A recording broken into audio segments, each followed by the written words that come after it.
Deuxième partie de l'FC avec nos éditorialistes, Roger Itoto. Roger, rebonsoir. Bonsoir, José. Saïd, rebonsoir également. Oui.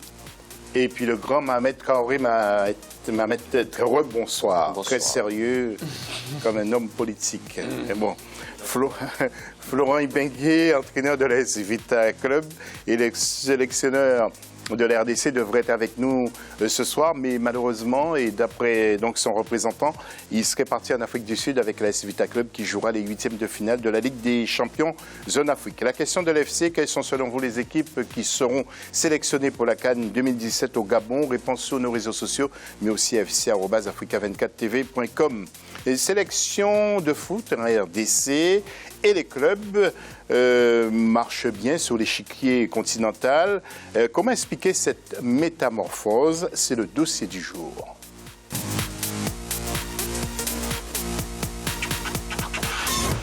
Oui, la RDC qui développe du jeu depuis plusieurs mois, tant chez les pros que chez les amateurs. Une troisième place à la CAN 2015 en Guinée équatoriale. Et puis, une victoire au CHAN 2016 au Rwanda. Qu'est-ce qui fait marcher la RDC? Réponse dans ce sujet de la rédaction d'Africa 24. Les léopards de la République démocratique du Congo se découvrent une nouvelle facette. Tant au niveau professionnel qu'au niveau amateur, le football de la République démocratique du Congo ne cesse de conquérir les grands terrains, et ce à une vitesse grand V. Les Congolais ne cessent d'emmagasiner les victoires au niveau africain et les places sur les podiums des compétitions internationales. Je pense que les raisons du réveil de la RDC en matière de football, c'est qu'ils se sont mis à travailler surtout en effaçant les erreurs du passé. Le passé, c'était les problèmes d'organisation autour de leur sélection, les problèmes de primes ou autre chose. Et aujourd'hui, depuis 2000, après cette année d'absence à la CAN, à partir de 2013, ils se sont qualifiés pour la CAN. Ils ont joué les premiers rôles lors de la dernière CAN. Et au-delà de ça aussi, ils ont pu bâtir une équipe à travers l'entraîneur Florent Ibenge qui connaît très bien le football local. Troisième lors de la dernière édition de la Coupe d'Afrique des Nations et vainqueur du championnat d'Afrique des Nations en février 2016, les Congolais se basent aussi sur des clubs locaux qui affichent de bons résultats. C'est le cas pour le tout-puissant Mazembe, actuellement à la tête du championnat congolais. De même, les Léopards sont entraînés par un international, Florent Ibenge, qui s'est usé de son expérience pour conduire l'équipe. Ce football-là est dynamique, ce football est promoteur, tant au niveau local qu'au niveau de la sélection A. On a vu qu'ils ont remporté la CHAN il n'y a pas longtemps, donc ça veut dire qu'il y a un très bon réservoir. Et ce réservoir sera complété par les joueurs qui jouent à l'extérieur et à travers aussi une politique que le président Constant Omari met en place en ce moment qui est de viser l'excellence et faire en sorte que la CAN 2017 soit vraiment un objectif, ce soit un objectif de conquête, mais aussi que la RDC, pour la première fois de son histoire, soit présent à la Coupe du Monde FIFA. La République démocratique du Congo semble avoir emprunté une bonne rampe pour s'imposer sur les scènes africaines et internationales. Les Léopards semblent bien partis pour augmenter leur présence sur les podiums des compétitions de football. Et avant de retrouver notre plateau pour dialoguer, un coup d'œil sur les prochaines rencontres de la Ligue des Champions, mais aussi la Coupe de la Confédération. Alors les matchs sont prévus les 8 et 9 avril pour ce qui concerne les matchs allés. Alors TP Mazembe qui ira au Maroc pour Wydad Athletic Club. Vous pensez que Wydad va prendre quelques buts ou c'est plutôt TP Mazembe? Non, ça va être un match compliqué, difficile. Donc 50-50, mais bon, parce qu'il y a Saïd qui est là. Maintenant, je pense que Mazembe est capable de pouvoir ramener ou un point ou prendre les 3 points là-bas sur place. Oui, AS Vita Club, l'autre club congolais, qui recevra Mamelodi Sundown. Il y aura également ASEC Mimosa contre Al Ahly de Tripoli, qui marche bien aussi. Al Ahly de Tripoli, Zamalek Mouloudia Olympique de Béjaïa. Un petit mot, Saïd, je sais que vous suivez de près tout le football du Maghreb. Al Ahly, bon club de Tripoli. Si on parle de Tripoli ou de Tripoli, très bon club depuis 2-3 ans qui rayonne sur la scène continentale, qui fait un travail très très important. Et surtout, c'est Al Ahly de Tripoli, c'est quasiment l'équipe nationale de la Libye. Donc ils se connaissent vraiment très très bien, ils jouent tout le temps ensemble. Il y a des problèmes en Libye, des problèmes géopolitiques, etc. qui les empêchent d'aller loin, mais c'est une très belle équipe et ils jouent très bien au football. La Coupe de la Confédération avec CF Mounana, nous allons voir le tableau. Et j'ai sélectionné quelques matchs pour vous. Mounana contre les Égyptiens de l'NPPI. C'est un club qui est très riche. Si vous me dites le contraire, n'hésitez pas à intervenir. Je parle du club égyptien, bien sûr. Azam Football Club contre AS Tunis. Fous de Rabat contre Sport Club de Villa. Et donc, Fous de Rabat, Mohamed.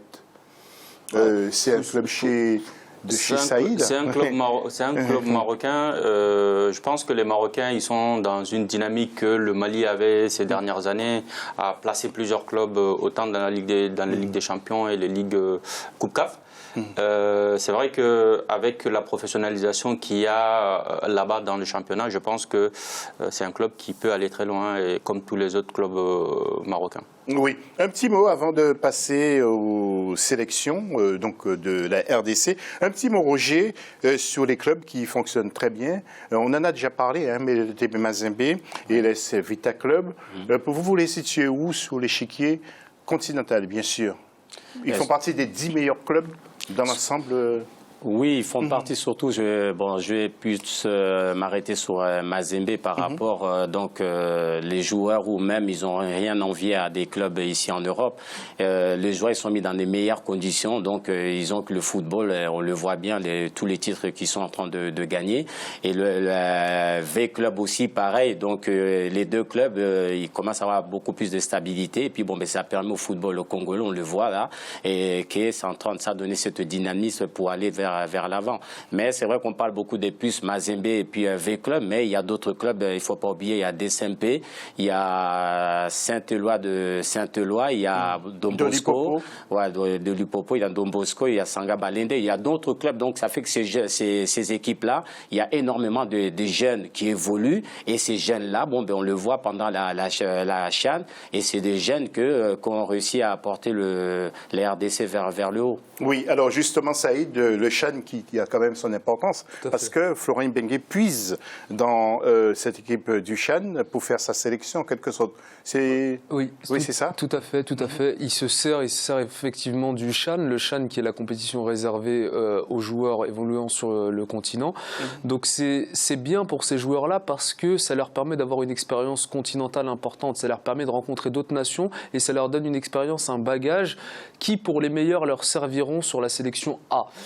Donc Florent Ibenge, comme vous le dites très bien, il fait un mélange très intéressant entre les joueurs locaux, parce que le TP Mazembe et l'AS Vita produisent de très très bons joueurs, et il sert également des joueurs expatriés comme Bakambu, Mbokani, Chancel Mbamba. Il y a effectivement un cocktail qui fonctionne très très bien, et pour moi la clé de la RDC va être dans la gestion des remplaçants. Il regorge actuellement de talent.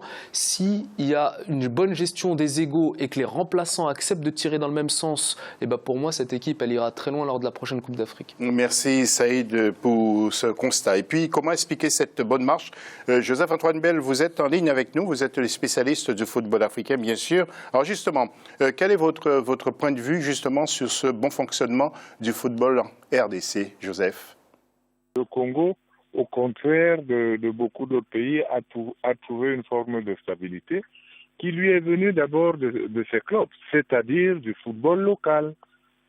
Et ça, il n'est pas possible et il n'est pas sain que des pays pensent rester longtemps au haut niveau en s'appuyant uniquement sur les joueurs et sur le football international. Que l'équipe nationale A ait des joueurs de football international, c'est logique. Mais que vous ne fassiez rien localement, le résultat, c'est que votre football ne reposera sur rien et que à un moment ou à un autre, il va se casser la figure. Or là, on s'aperçoit que la RDC se redresse en partant du bas. Elle a des joueurs qui sont à l'étranger, elle risque d'en avoir dans les années qui viennent de plus en plus, mais c'est surtout d'abord la revitalisation, le cas de le dire, des clubs locaux, Vita Club ou le TP Mazembe. Donc c'est d'abord ça qui a permis au Congo finalement d'asseoir une certaine stabilité, de la transposer au niveau de l'équipe nationale. Et je crois qu'il y a eu aussi, il faut le reconnaître, une stabilité au niveau fédéral. non pas parce qu'on a gardé le même homme, mais parce que on y a eu une certaine vision et qu'on a accordé un certain temps. Mais aussi qu'il y a eu, à mon avis, pas trop de guerre, parce que certains pays organisent eux-mêmes la guerre entre les dirigeants fédéraux et les grands clubs. Si vous avez des dirigeants fédéraux qui ne comprennent pas qu'ils ne sont rien sans les grands clubs, ou en tout cas qu'ils sont petits s'ils n'ont que de petits clubs, à ce moment-là, vous n'allez jamais décoller. C'est ce qui se passe ailleurs. Alors que là, au Congo, vous avez le TP Mazembe qui n'est pas jalousé. Au contraire, il est imité. Alors le Vita renaît. Puis vous avez l'équipe nationale et là, tout le monde pousse dans le même sens. Vous avez un entraîneur de club qui est l'entraîneur de l'équipe nationale. Ce n'est pas toujours commode, mais quand il n'y en a pas beaucoup et qu'il y a quelqu'un de volontaire et surtout qu'il n'y a pas de déchirement dans la famille, ça peut être un avantage. Voilà, et puis la RDC, c'est une terre de champions. Même s'il n'y a pas eu de grands champions dans le noblard, mais souvenez-vous, lorsque le général Mobutu était en place en 1974, regardez ce qui s'est passé. Et Roger Toto était en culotte courte à l'époque, Roger. On se rappelle de ce combat, Mohamed Ali et Foreman, oui. C'est là qu'il y a eu le projecteur sous la RDC, c'est là que le monde, donc on a beaucoup parlé de la RDC, c'était une grande fierté.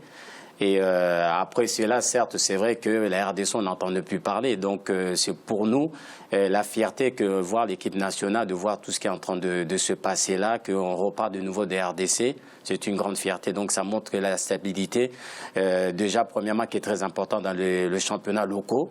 Et donc là, c'est en train de donner des fruits, donc voir simplement que le travailler main dans la main tous ensemble pour le football, donc ça apporte ses fruits. Donc c'est pour ça qu'il faut qu'on continue sur cette base-là. Voilà, Georges Foreman et Cassius Clay, Saïd Hafizi ni Mohamed Karoui n'étaient pas encore nés, mais en tout cas, ils ont sans doute vu les archives, des photos sur des images sur ce combat, et puis ils découvrent peut-être aussi sur Africa 24. Et puis parmi les grands footballeurs, actuellement on parle de Montou Bila, ce sont les récents. Hein. Il y a Lunga, Shabani Nonda, le plus connu, il y a Mabiala, il y a Molumbu, que vous avez beaucoup évoqué en off avec nos confrères du plateau, il y a Yanga et puis Mbokani, Bokila, mais Joseph-Antoine Bell nous a quand même fait un rappel.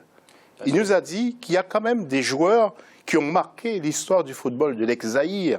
Il y a Kalala. Voilà, c'est Roger, vous ne nous l'avez pas dit. Non, il y a Mayanga. Oui, il y a Kalala, Mayanga, Kakoko. Ouais, ben c'est pour ça que oui, il y a Kakoko, il y a un Dai qui était un milieu, et il y a aussi Koudoumou. Non, Kidoum, c'était numéro 10 pendant la Coupe du Monde. C'était numéro Mavouba, 10. le père de Rio. Mavouba, oui, très bon jeu de tête. Et puis il ne faut pas oublier aussi Eugène Kabongo qui était aussi là, qu'on n'a pas mis dans la liste. Et le joueur, il y a un aussi qui a joué au LOSC à Lille, c'était Mobati, qui a marqué cette époque, cette génération aussi. Il y a eu tellement de joueurs et à l'appel qu'il y en a d'autres qu'on n'a pas cités. Il y a aussi, il ne faut pas oublier le gardien de but, c'était on va laisser quand même Kazadi. On va laisser un peu quand même pour Mohamed. Hein, et ça y est. La RDC a joué la Coupe du Monde, même si ça n'a pas été réduisant pour cette équipe-là. Mais quand même, il faut le rappeler, en 1974. Ils ont remporté des trophées continentaux. Historique, bah oui, bien sûr. Deux Coupes d'Afrique, je crois, si je ne me trompe pas. Ouais, Si je ne dis pas de bêtises. Bref, on aura la réponse dans une prochaine émission. Ça a eu un petit mot aussi sur toutes ces stars qui ont marqué le football de la RDC. La RDC, comme vous l'avez dit, c'est une terre déjà de sport à la base, c'est une terre de football par la suite, surtout de football. C'est un peuple qui le mérite parce qu'il y a eu des moments où ce peuple a traversé des moments très difficiles dans le passé. Ouais. Donc c'est un peuple qui aujourd'hui mérite vraiment d'être joyeux, de vivre ces grands moments-là. Et c'est bien que cette sélection, que ce soit la sélection des joueurs locaux ou la sélection A, leur procure ces émotions-là, et on voit comment ils le font. Ça nous donne du baume au cœur de les voir joyeux comme ça. Donc c'est ce que apporte le football, et donc ça c'est une bonne chose. C'est la fin de la deuxième partie de cette émission. Juste après, nous allons écouter une interview de Thiago Silva, le Brésilien du Paris Saint-Germain, bien sûr. Ce sera dans le cadre du football international. À tout de suite.